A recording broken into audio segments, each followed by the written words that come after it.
Good morning friends. तो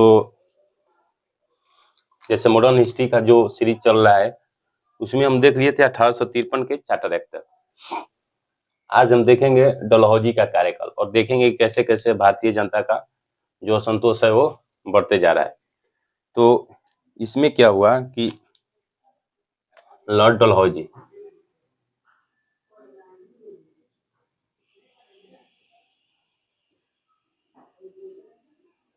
Lord Dalhousie कार्यकाल 1848 से 56। जैसे ही इसका कार्यकाल समाप्त होगा 1857 की क्रांति शुरू हो जाएगी। अब 1848 से 56, तो उस टाइम पे क्या होता था कि जैसे हम पहले भी देखेंगे कि जो मैसूर युद्ध था 1799 तक, यानी जो फोर्थ आंग्ल मैसूर युद्ध हुआ, आंग्ल मैसूर युद्ध, उसमें क्या होता है कि एक सहायक संधि आती है बेलीजेली के द्वारा, लॉर्ड बेलीजेली के। तो उसमें क्या होता है कि सहायक संधि लाता है बेलीजेली।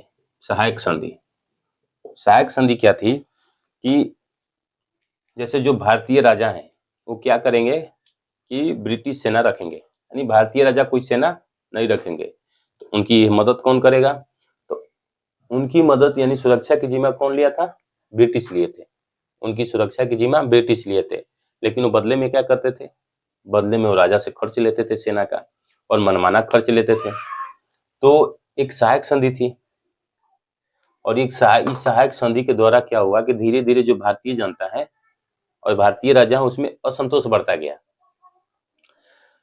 इसके बाद क्या हुआ कि ये डलहौजी ने एक और नीति लाई, लॉर्ड डलहौजी ने। तो इसने क्या लाया?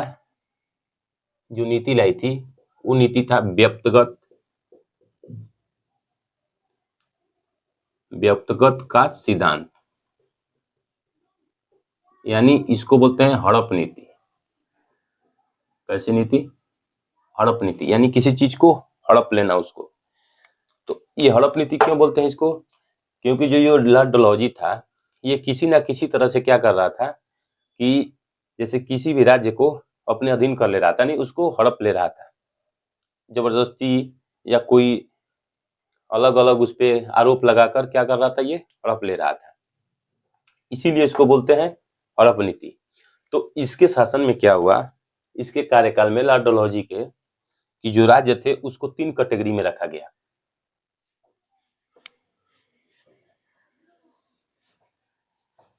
जो राज्य थे उनको 3 कैटेगरी में रखा गया।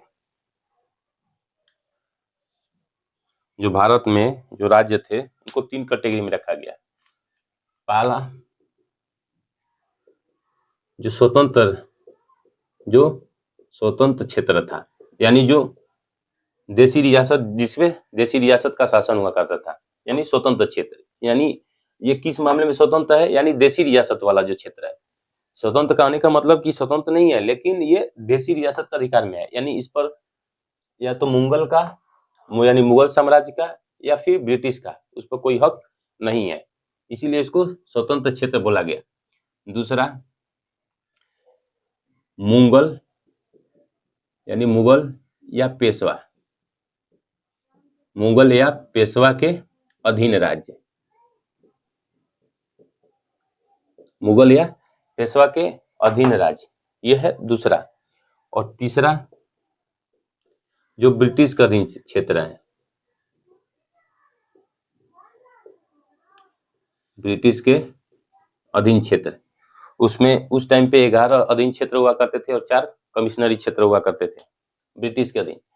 तो पहला स्वतंत्र क्षेत्र, मुगल या पेशवा का अधीन राज्य, और तीसरा ब्रिटिश का अधीन क्षेत्र। इस पे क्या था कि इसी दोनों पे ये हड़प नीति लागू थी। यानी हड़प नीति किस पे लागू है? इसी दोनों पे। इसमें क्या था कि लॉर्ड डलहौजी कहना था कि अगर खुद का कोई पुत्र हो तब तो ये राज्य उसको मिल जाएगा, यानी खुद का पुत्र होना चाहिए। यानी जैसे जो वंशावली चल रही है, यानी वंशावली चलना चाहिए। जैसे मान लीजिए कि मान लीजिए इस राज्य का पिता शासक है, मान लीजिए किसी राज्य ए राज्य है, इसका शासक पिता हुआ, इसके बाद इसका क्या होना चाहिए, शासक पुत्र होना चाहिए, फिर इसके बाद पुत्र का पुत्र होना चाहिए, यानी इस तरह से इसका वंशावली चलना चाहिए, वंशावली चलना चाहिए। अगर पुत्र नहीं है, मान लीजिए अगर ये नहीं है, और अगर ये पिता क्या करता है, किसी को गोद ले लेता है, यानी गोद लिया हुआ पुत्र, यानी इसको बोलते हैं दत्तक पुत्र। दत्तक पुत्र यानी अपना पुत्र नहीं है, ये क्या किया है, लिया गया है। तो जो गोद लिया हुआ पुत्र था, अगर ये जो पिता है उसके मर जाने के बाद या उसके जो अधिकार है उसका समाप्त होने के बाद इसको नहीं मिलेगा। किसका कहना था, लॉर्ड डलहौजी का कहना था। यानी दत्तक पुत्र यानी ये जो गोद लेने की प्रथा है उस पे ये अधिकार में नहीं होगा। कौन, ये वाला क्षेत्र। तो इसी में क्या हुआ कि इन्होंने कई सारे क्षेत्रों को ये आरोप लगाकर कई सारे क्षेत्रों को ऐसे मिलाया, कई सारे क्षेत्रों पे कुशासन का आरोप लगाकर मिलाया। यानी ये किसी तरह से क्या किया कि ब्रिटिश क्षेत्र को बहुत बढ़ाया, ब्रिटिश क्षेत्र को बहुत बढ़ाया। जब ब्रिटिश क्षेत्र को बहुत बढ़ाया तो इससे क्या फायदा होगा, इससे क्या फायदा होगा कि इसको नए नए बाजार मिलेंगे, यानी नए नए क्षेत्र मिलेंगे, नए नए बाजार मिलेंगे। और जब ये और अधिकार करते जाएगा किस क्षेत्र पे, तो इसका क्या होगा, इससे इन लोग का रेवेन्यू ज्यादा होगा। जब रेवेन्यू ज्यादा होगा, मुनाफा ज्यादा होगा, मुनाफा ज्यादा होगा तो इन लोग की कमाई ज्यादा होगी। और ये लोग ज्यादा से ज्यादा शोषण करना चाहते थे, यानी ज्यादा से ज्यादा कमाना चाहते थे, ज्यादा से ज्यादा रेवेन्यू अर्जित करना चाहते थे, राजस्व अर्जित करना चाहते थे। तो ब्रिटिश क्षेत्र इसने बहुत बढ़ाया। तो इसी क्रम में देखते हैं कि किस किस क्षेत्र को हड़प लिया है। कभी कभी पूछ लेता है कि किस किस क्षेत्र को ये हड़प नीति लगाया। तो सबसे पहले ये सतारा को लिया, सबसे पहला सतारा। सतारा कब, 1848 में। ये सतारा किसकी राजधानी है, सतारा किसकी राजधानी है। जब आप पढ़ेंगे वो, जब मध्यकालीन इतिहास पढ़ेंगे तो उसमें देखेंगे जो शिवाजी के वंशज हैं उनकी राजधानी हुआ करती थी सतारा। पहले रायगढ़ थी, रायगढ़ के बाद जब उनकी राजधानी हो जाएगी वो क्या होगी, सतारा हो जाएगी। कब, तो ये 1848 किसकी राजधानी, शिवाजी के वंशज की राजधानी है सतारा, महाराष्ट्र में। ये 1848 में सबसे पहले इसको आरोप लगाता है और इसको हड़प लेता है। इसके बाद जैतपुर संबलपुर, जैतपुर जैतपुर संबलपुर 1849 में। जैतपुर संबलपुर को कब, 1849 में। इसके बाद बरार उदयपुर, इसको 1853 में। बरार, उदयपुर, बघाट, यहाँ लिख लीजिए बघाट, सबको एक ही में लिख दे रहे हैं, बघाट कब, 1853 में। इसके बाद इसने क्या किया, यहाँ पे झांसी को भी 1853 में हड़प लिया। सतारा, जैतपुर, संबलपुर, बघाट, बरार, उदयपुर, झांसी। इसके बाद इन्होंने क्या किया कि अवध 1856 में अवध को भी हड़प लिया। अवध को 1856 में हड़पा, लेकिन जो ये अवध का क्षेत्र हड़पा, इसी समय क्या हुआ, इस क्षेत्र से ज्यादा सैनिक थे। जो ब्रिटिश सैनिक में जो भी सैनिक थे, जो ब्रिटिश सैनिक हुआ करती थी, उसमें सबसे ज्यादा क्षेत्र किस क्षेत्र के सैनिक थे, अवध क्षेत्र के। और यही जब हड़पा इस पे वाजिद अली शाह से किसका, कुशासन का आरोप लगाकर, कुशासन का आरोप लगाकर, कुशासन का आरोप लगाकर, कुशासन का आरोप लगाया। और किस रिपोर्ट के आधार पर कुशासन का आरोप लगाया, तो आउटरस रिपोर्ट के आधार पे, आउटरस रिपोर्ट के आधार पे कुशासन का आरोप लगाया। कहां, अवध पे। तो सबसे पहले सतारा, जैतपुर, संबलपुर, बघाट, बरार, उदयपुर, झांसी, अवध, ये सब जो क्षेत्र थे, तो इस पे क्या किया कि इन्होंने इसके बाद एक और है, पेशवा के अधीन था नागपुर। नागपुर, इसमें कौन थे? भोसले वंश थे 1854 में। आपको जब पढ़ाए थे आंग्ल मराठा युद्ध, उसमें बताए थे कि जो पेशवा का अधीन राज था, जब बाजीराव सेकंड बनता है तो उससे जो ये पेशवा समाज है असंतोष होकर पेशवा समाज कई भागों में टूट जाता है। इसमें ग्वालियर में सिंधिया हो गए, इंदौर में होलकर हो गए, गायकवाड़ हो गए बड़ौदा में, नागपुर में भोसले हो गए और पूना में पेशवा हो गए। ये भाग में टूट गए थे। तो यही जो नागपुर है, नागपुर को 1854 में डलहौजी हड़प लेता है। किसके खिलाफ? भोसले को, भोसले पे आरोप लगाकर, जो भोसले वंश है उस पे आरोप लगाकर इस नागपुर को 1854 में हड़प लेता है। सतारा, जैतपुर, संबलपुर, और ये पूछा गया है सतारा कि सबसे पहले किस क्षेत्र को हड़पा था व्यक्तिगत सिद्धांत के अंतर्गत या हड़प नीति के अंतर्गत डलहौजी ने? तो सतारा को हड़पा था। तो नागपुर, सतारा, जैतपुर, संबलपुर, बरार, उदयपुर, अवध। सबसे लास्ट में देखेंगे अवध को हड़पा है कौन सा आरोप लगाकर? कुशासन का आरोप लगाकर। और किस रिपोर्ट के आधार पर? आउटरस रिपोर्ट। आउटरस रिपोर्ट के आधार पर डलहौजी क्या करता है कि इन क्षेत्रों को हड़प लेता है। तो ये जो लॉर्ड डलहौजी की हड़प नीति है, इसी के असंतोष क्या होगा? लोगों में असंतोष बढ़ता जाएगा, और जैसे ही लोगों में असंतोष बढ़ेगा तो क्या होगी? क्रांति होगी। तो इसके बाद जो आएगी चैप्टर वो होगी 1857 की क्रांति। तो हम देखते हैं इसमें 1857 की क्रांति। हालांकि 1857 की क्रांति लंबी हो जाएगी, तो हम उसको एक क्लास में न देखकर 2-3 क्लास में देखेंगे, लेकिन इसी में अभी देखते हैं 1857 की क्रांति। इसको मिटा देता हूं।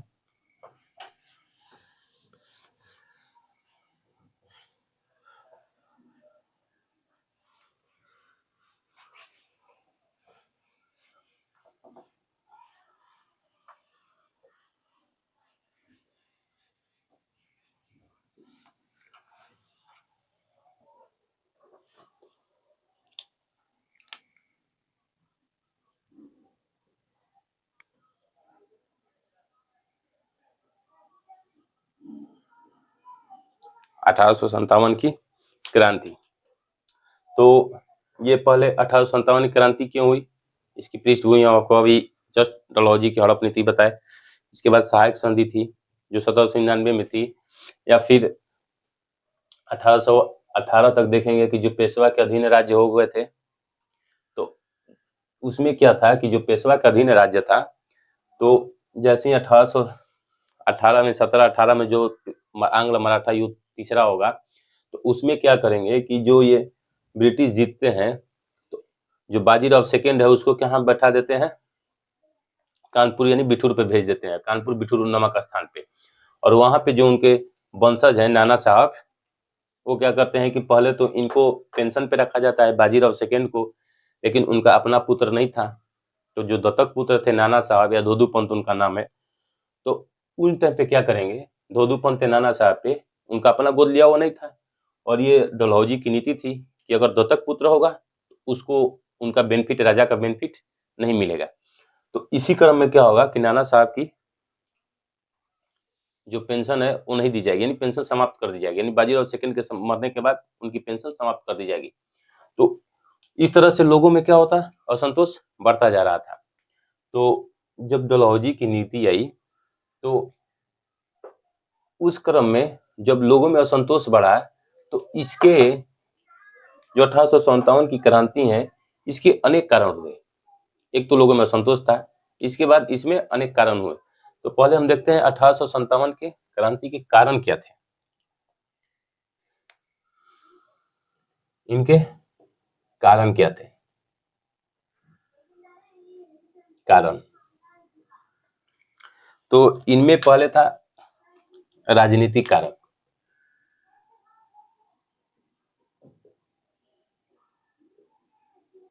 राजनीतिक कारक पहला था राजनीतिक कारक, दूसरा था आर्थिक कारक,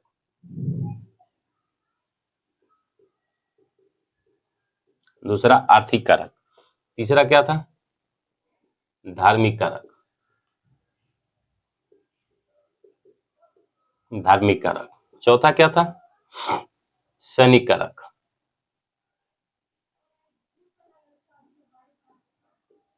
पांचवा क्या था? तत्कालिक कारक।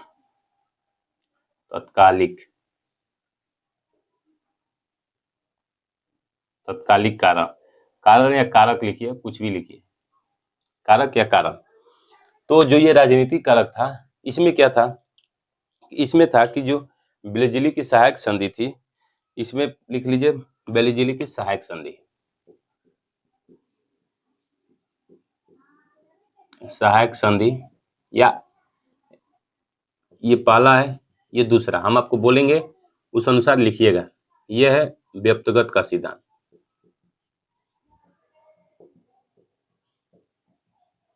व्यक्तिगत का सिद्धांत, या फिर हम इसको मिटा देते हैं। इसके बाद एक एक करके हम लिखते जाएंगे इसमें, क्योंकि कभी कभी पूछ लेता है कि कौन कौन से कारण थे 1857 के क्रांति के। तो इसमें जो राजनीतिक कारण है या जो सहायक संधि है, पहला देख रहे हैं राजनीतिक कारक, उसमें देख रहे हैं जो सहायक संधि या व्यक्तिगत का सिद्धांत, दोनों।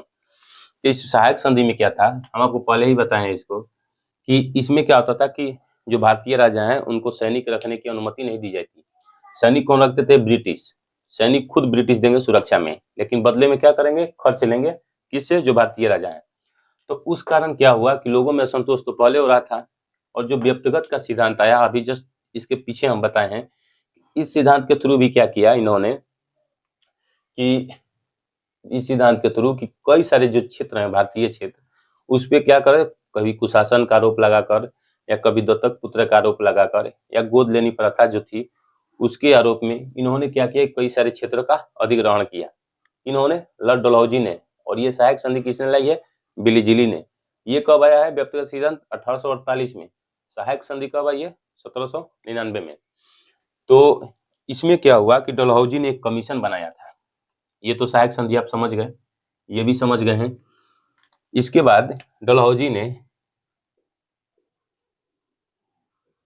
ने एक कमीशन बनाया था, इनाम कमीशन।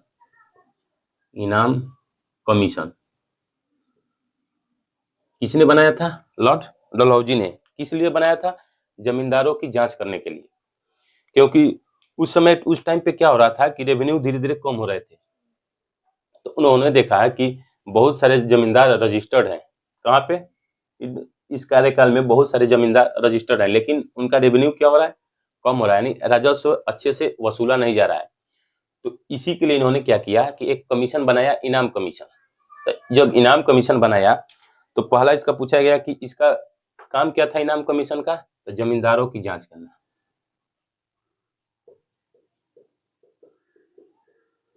जमींदारों की जांच करना। जमींदारों की जांच करना किस कमीशन काम था? इनाम कमीशन। किसने बनाया? लॉर्ड डलहौजी ने बनाया। और ये कितने इस इनाम कमीशन के अंतर्गत कितने जमींदारों की जांच की गई? 35,000। 35,000 जमींदारों की जांच की गई। 35,000, जिसमें 20,000 ऐसे जमींदार निकले जो रेवेन्यू नहीं देते थे, यानी जो टैक्स नहीं देते थे। इसमें 20,000 जमींदार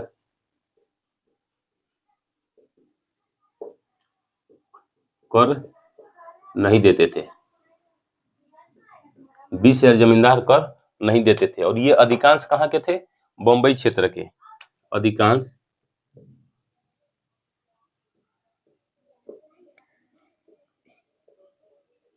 बॉम्बे क्षेत्र के थे।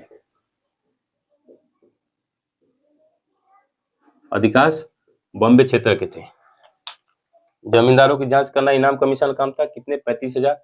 20,000 जमींदार वैसे थे जो कर नहीं देते थे, और अधिकांश ये बॉम्बे क्षेत्र के थे। तो इसमें क्या किया इन्होंने, डलहौजी ने, कि इनकी जमींदारी छीन ली। जो 20,000 जमींदार हैं, जो 20,000 जमींदार, इनकी क्या हुई? जमींदारी छीन गई।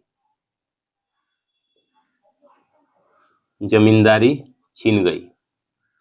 तो जब जमींदारी इनकी छीन जाएगी तो ये इन लोगों में क्या होगा? असंतोष पैदा होगा। तो इन लोगों में असंतोष पैदा हुआ, और ये लोग भी क्या करेंगे? ये 1857 की क्रांति में भाग लेंगे। किसके खिलाफ? इन ब्रिटिश के खिलाफ। तो ये तो राजनीतिक कारक था। और एक और क्या कारण है इसमें कि हम आपको पहले बता चुके हैं कि अवध पर कुशासन का आरोप लगाया, कुशासन का आरोप, अवध पर कुशासन का आरोप लगाकर उसका अधिग्रहण कर लिया। किस रिपोर्ट पे लगाया था, ये हम पिछले बता चुके हैं, आउटरस रिपोर्ट के आधार पे। तो इस क्षेत्र से ज्यादा सैनिक थे, यहाँ से जमींदार थे, इन दोनों में क्या होगा, असंतोष होगा। तो ये लोग भी बढ़ चढ़कर 1857 की क्रांति में भाग लेंगे। तो ये राजनीतिक कारक थे। ये कैसे कारक है, राजनीतिक कारक। इसके बाद आर्थिक कारक।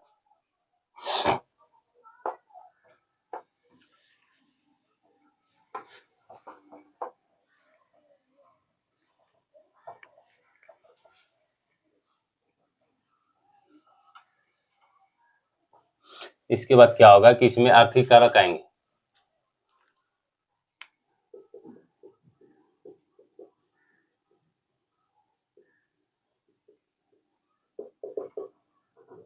आर्थिक कारक, आर्थिक कारक में जैसे इसमें अस्थाई बंदोबस्त,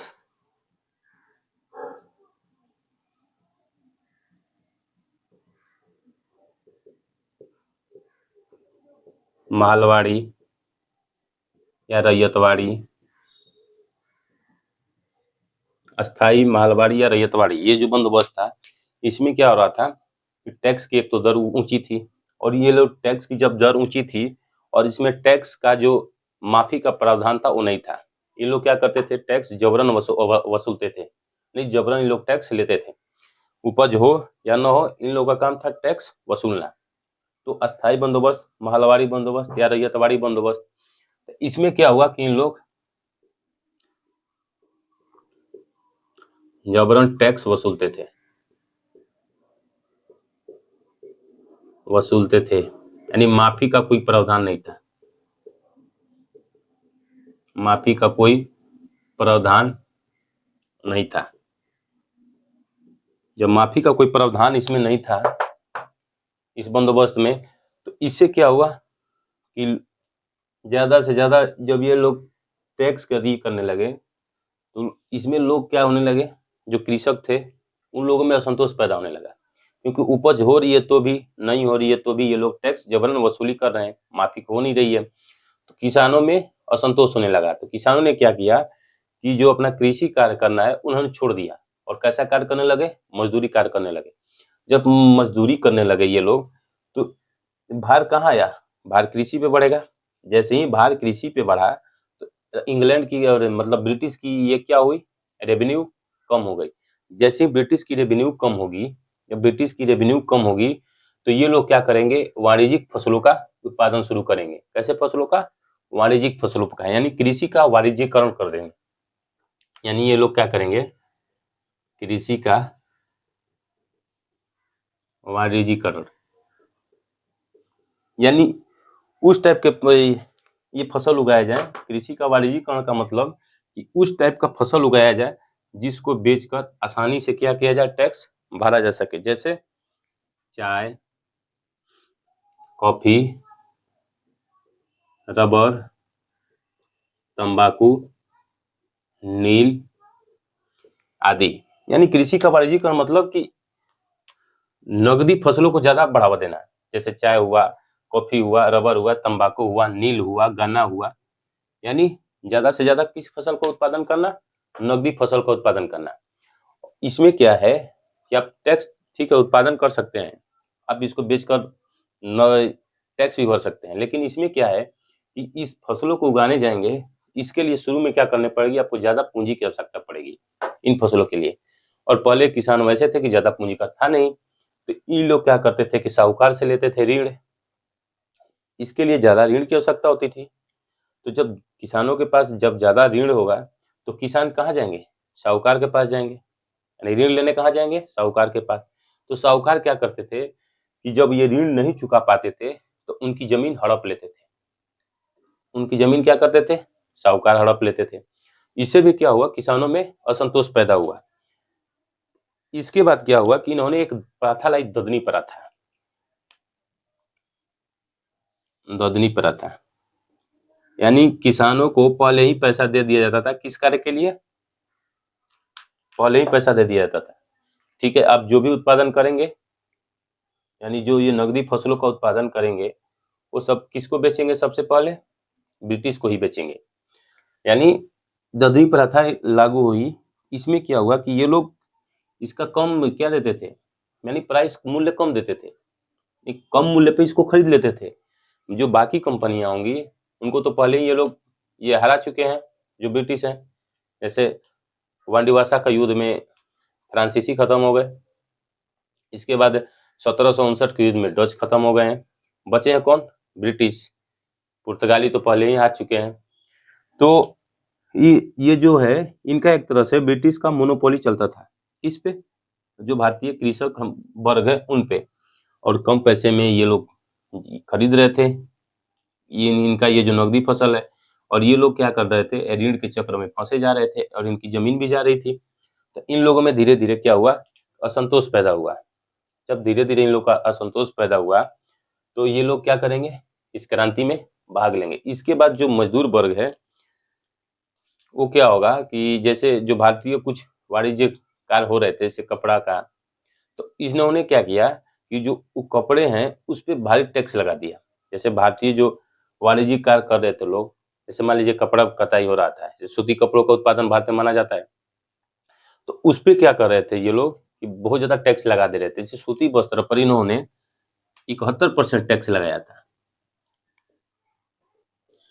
सूती वस्त्र पर 71% टैक्स, और रेशमी वस्त्र पर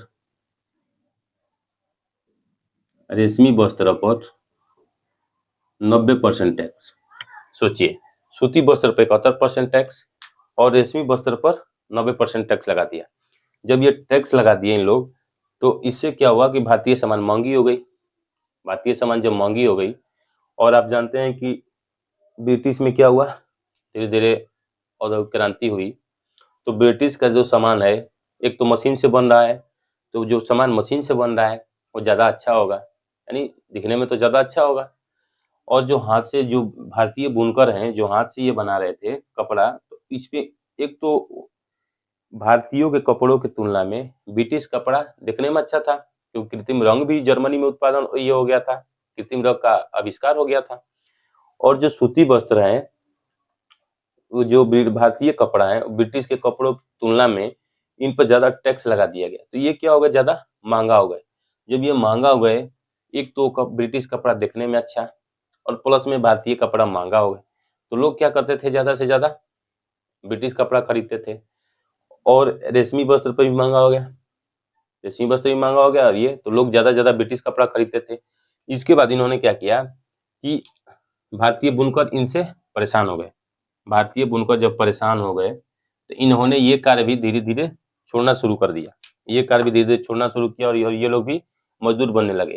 तो जब मजदूर बनने लगे, तो इसमें क्या हुआ कि गरीबी बढ़ी, अशिक्षा बढ़ी। इसके बाद कृषक पर भार पड़ा। जब कृषि पर भार बढ़ेगा तो लोग क्या होंगे? ज़्यादा से ज़्यादा असंतोष होंगे। तो ज़्यादा असंतोष होंगे तो ज़्यादा से ज़्यादा इसमें क्रांति में भाग लेंगे। इसके बाद यहाँ पर क्या किया गया कि जब ये बुनकर लोग कपड़ा छोड़ दिए बनाना, तो यहाँ से ब्रिटिश क्या करते थे? कच्चा माल खरीदते थे। कच्चा माल कौन? ब्रिटिश। ब्रिटिश कच्चा माल खरीदते थे, और तैयार माल को कहाँ लेके जाते थे? पहले कच्चा माल को ले जाते थे इंग्लैंड। वहां से तैयार माल जो होता था उसको लाके भारत में बेचते थे। कहाँ लाएंगे? भारत। तो कच्चा माल को ले जाएंगे इंग्लैंड, वहां से जो माल तैयार होगा उसको ले आके बेचेंगे भारत में। यानी एक तरह से कच्चा माल का ले जाना और तैयार माल को भारत में डंप करना। तो जब ये डंप हो रहा था ज्यादा से ज्यादा, ये जो ये माल आ रहा था ज्यादा से ज्यादा, तो जो ये थोड़ा बहुत बच गया था वो भी पूरी तरह से समाप्त हो गया। जो ये थोड़ा बहुत कार्य बच गया था कपड़ों का, ये भी पूरी तरह से समाप्त हो गया। यानी तैयार माल का बाजार बना दिया। कच्चा माल का आयात करते थे और तैयार माल का निर्यात करते थे। कौन? ब्रिटिश। कहाँ करते थे? भारत में। तो तैयार माल का बाजार बना दिया भारत को। तो ये आर्थिक कारक थे। इसके बाद एक हुआ धार्मिक कारक। उसमें धार्मिक कारक में क्या होंगे,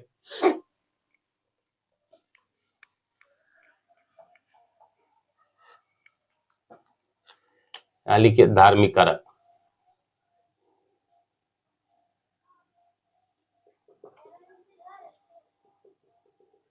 धार्मिक कारक, इसमें क्या होगा धार्मिक कारक में कि इन्होंने कन्या वध पे रोक लगा दिया।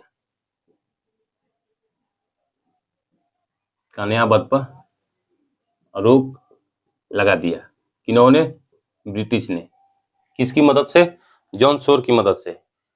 किसकी मदद से लगाए हैं, जॉन शोर की मदद से। और कब लगाए हैं, 1795 में।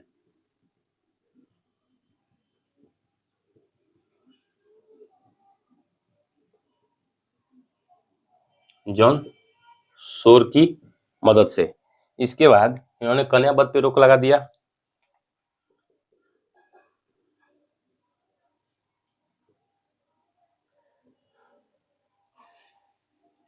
सती प्रथा पे रोक लगाया। सती प्रथा पर रोक किसने लगाया, विलियम बेंटिक ने। कब लगाया, 1829 में। सती प्रथा पे रोक 1829 में किसने लगाया, William Bentinck. William Bentinck, William Bentinck ने सती प्रथा पे रोक लगाया। इसके बाद दास प्रथा पे रोक लगाया गया।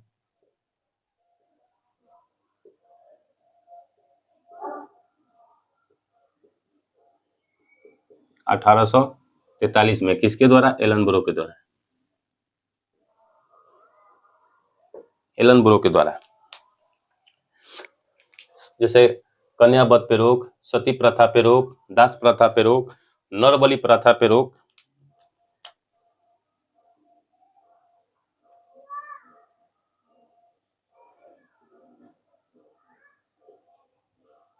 लॉर्ड हार्डिंग द्वारा।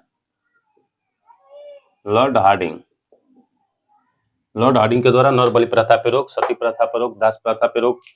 तो एक तरह से ये क्या था, भारतीय संस्कृति का हिस्सा था। यानी जो पहले के लोग थे इनको अपनी संस्कृति मानते थे। तो इन्होंने क्या किया कि जब इन्होंने रोक लगा दिया तो ये लोग सोचे कि ये हमारे धार्मिक कार्य में हस्तक्षेप कर रहे हैं। कौन, अंग्रेज। तो धीरे धीरे इनके मन में क्या हुआ, असंतोष होते गया। और ये लोग भी क्या करेंगे कि इस 1857 की क्रांति में भाग लेंगे। इसमें क्या हुआ कि एक और उन्होंने कानून लाया, ब्रिटिश ने 1806 में एक कानून लाया उन्होंने, जिसमें यहाँ लिख लीजिए 1806 में एक कानून लाया जिसमें तिलक, माला, पगड़ी पर रोक लगा दिया।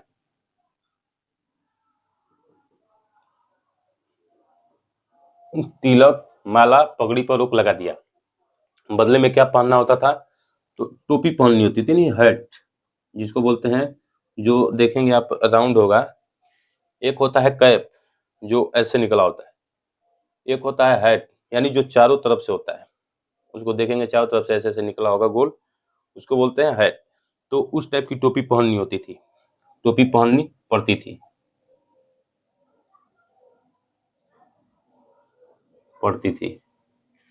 तिलक, माला, पगड़ी पर रोक लगा दिया और बदले में क्या पहनना था, टोपी पहननी पड़ती थी। और ये टोपी किसकी बनी होती थी, सुअर की चर्बी की बनी होती थी। ये टोपी सुअर की चर्बी की बनी होती थी।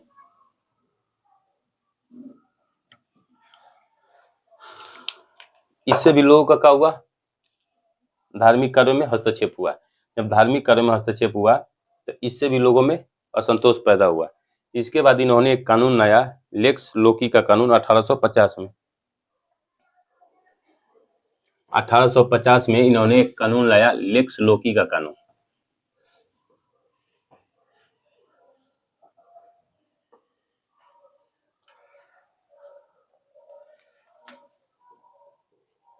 लेक्स लोकी कानून 1850 में। इसमें क्या था कि इसमें धर्म परिवर्तन करने पर, इसमें यह था कि धर्म परिवर्तन करने पर संपत्ति से वंचित नहीं किया जाएगा।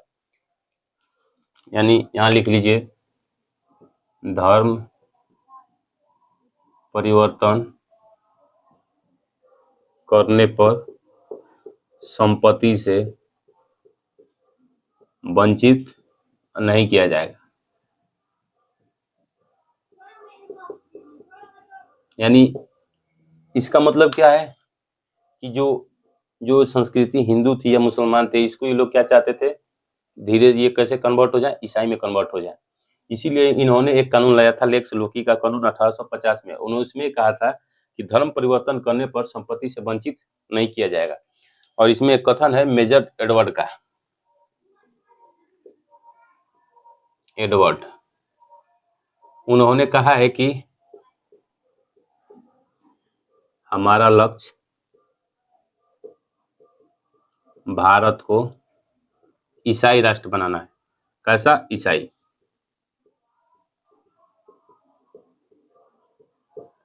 भारत को ईसाई राष्ट्र बनाना है। किसने कहा है? मेजर एडवर्ड ने कहा है कि हमारा लक्ष्य भारत को ईसाई राष्ट्र बनाना है। तो ये कैसा कारक थे? धार्मिक कारक थे, यानी ये धार्मिक कारक थे। इसके बाद सैनिक कारक देखेंगे।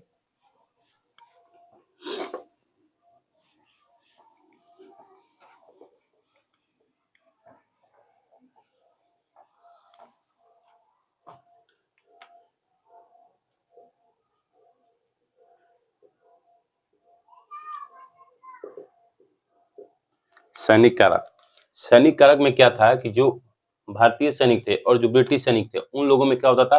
भेदभाव होता था। किस टाइप का भेदभाव होता था?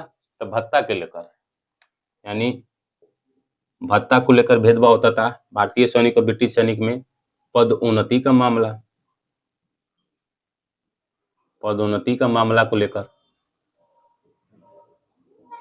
मामला लेकर भेदभाव होता था। भत्ता को लेकर या पदोन्नति को मामला को लेकर, या जो अंग्रेजों का व्यवहार था वो भारतीय सैनिक के प्रति, अंग्रेजों का व्यवहार भारतीय सैनिक के प्रति,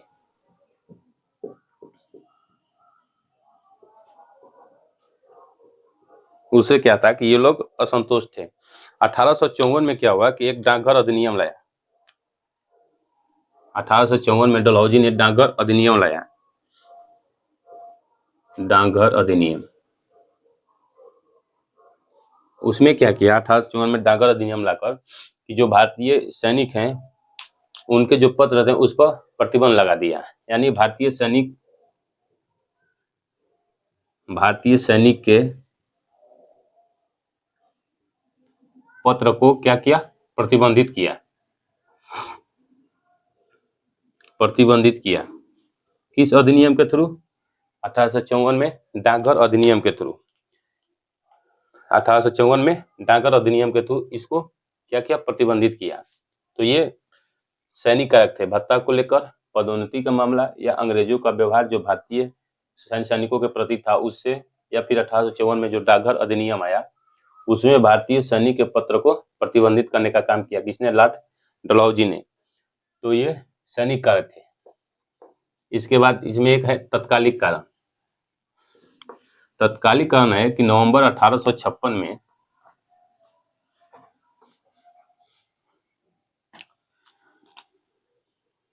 लिख लीजिए तत्कालिक, तत्कालिक कारक।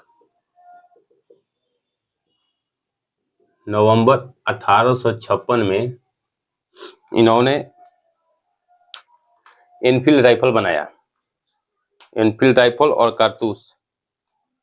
नवंबर 1856 में क्या बना? एनफील्ड राइफल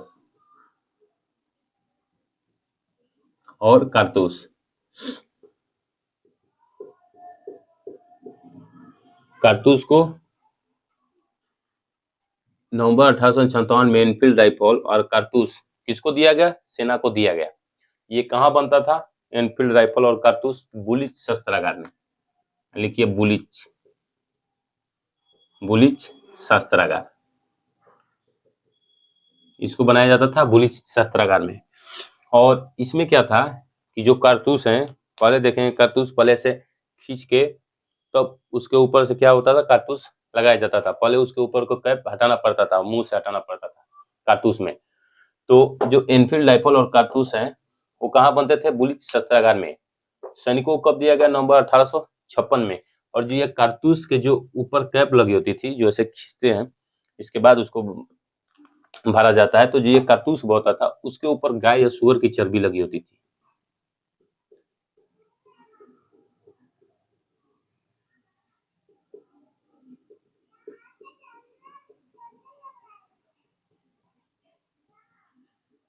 गाय या सुअर की चर्बी लगी होती थी नवंबर 1856 में।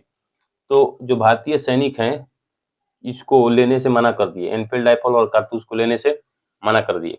लेकिन ये लोग क्या करते थे? जबरदस्ती इन लोगों को देते थे, भारतीय सैनिक को। मान लीजिए जो अंग्रेजी सैनिक हैं वो तो इसको इस्तेमाल कर लेते थे, लेकिन भारतीय सैनिक इसको इस्तेमाल नहीं करते थे क्योंकि इस पे गाय और सुअर की चर्बी लगी है। लेकिन ये लोग जबरन करते थे, जबरदस्ती करवाते थे कि नहीं आपको करना ही है, एनफील्ड राइफल और कारतूस का इस्तेमाल करना ही है।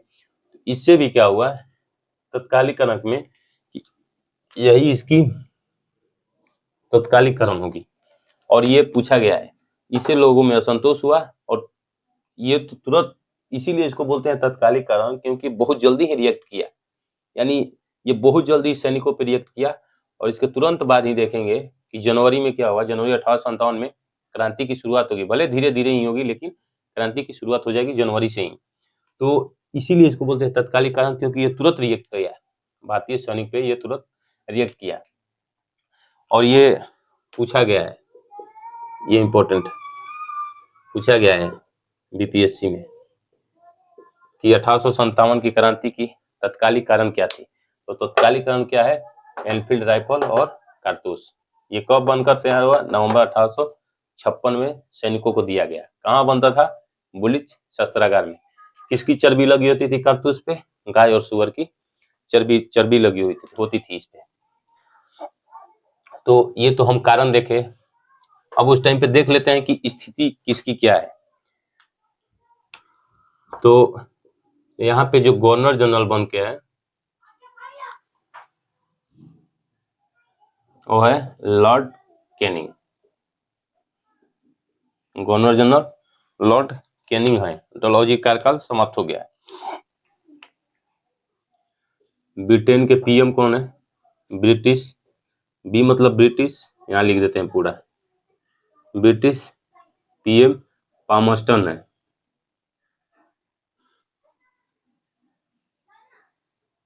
ब्रिटिश पीएम पामस्टन है। और राजा कौन है? महारानी विक्टोरिया। महारानी विक्टोरिया। इनका प्रतीक क्या था? 1857 की प्रतीक कमल एवं रोटी। कमल और रोटी। तो British PM Palmerston, governor general Lord Canning, महारानी विक्टोरिया, प्रतीक कमल और रोटी। तो ये कारण है। ये क्लास यदि ज़्यादा लंबी हो जाएगी, इसीलिए हम इसके बाद की जो शुरुआत होगी या फिर इसका स्वरूप कैसा है हम उसको नेक्स्ट क्लास में देखेंगे। तो हम ये चाहते हैं कि अगर ये आप लोग को अच्छा लग रहा है तो आप लोग कमेंट करके बताइए कि हाँ कैसा है, ताकि अगर कोई कमी भी है तो भी कमेंट कीजिए ताकि हम लोग उसको सुधारेंगे। और ज़्यादा से ज़्यादा आप लोग जुड़िए, क्योंकि आप लोग के बिना कोई भी टीचर का कंडीशन अच्छा नहीं हो सकता है। टीचर तभी अच्छा होगा जब तक स्टूडेंट अच्छे हों। तो आप लोग इसको ज़्यादा से ज़्यादा शेयर कीजिए ताकि हम लोग का भी मनोबल बढ़ता रहे। तो आज के लिए इतना ही। और जहाँ तक मैं उम्मीद कर रहा हूँ कि अगर ये आप लोग क्वेश्चन बनाएंगे किसी पब्लिक सर्विस कमीशन का, तो ज़्यादा से ज़्यादा क्वेश्चन बन जाना चाहिए। अगर ये वीडियो देख रहे होंगे तो आप लोग ज़्यादा से ज़्यादा क्वेश्चन आप अटेम्प्ट कर सकते हैं।